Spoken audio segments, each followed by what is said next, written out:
most common things that people tend to do is somehow forget their password to their WordPress site and they just can't get into it for whatever reason. Again, there's lots of different ways that it happens, but um, personally, the easiest way for me to go in and change it is through the database.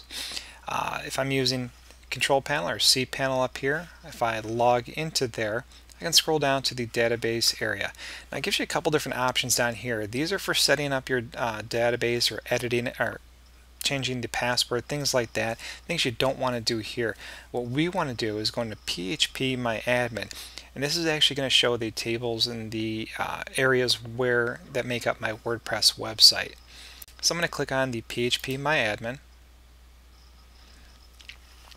and depending on what kind of stuff you have installed into your WordPress website, I just have a real base install going on right now.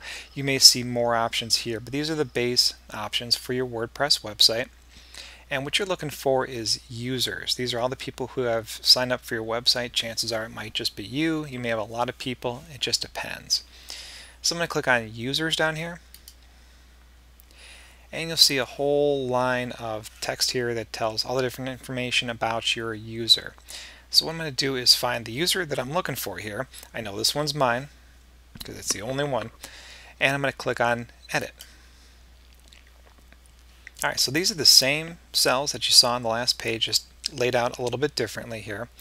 And you've got your login name, your ID, all different things that you really don't want to mess around with too much. What you are looking for though is the password, and that's usually about the third one down here. And you'll see some long string of characters, and you know that wasn't your password before. What it's doing is actually encrypting your password here. So what you want to do is come up with your new password. I'm going to keep mine just real simple here, just test123, and I'm going to make sure I delete all that, paste that in, and I want to make one change from this drop down here. If you choose this, there's a whole lot of options here, but what I'm looking for is MD5. That's going to go back and re-encrypt whatever I put in to here. So I'm going to say go, and then it actually saves and stores this into my website, into the database. And you'll see the password just changed again to some big, long, crazy character. That's the encryption going on, so don't worry about that. What you can do now is go back and actually test your website. So I'm going to create a new tab here, and I'll say WP-admin. That's how I log into my website. And I'll use my username. That was a fake one from before. And my new password.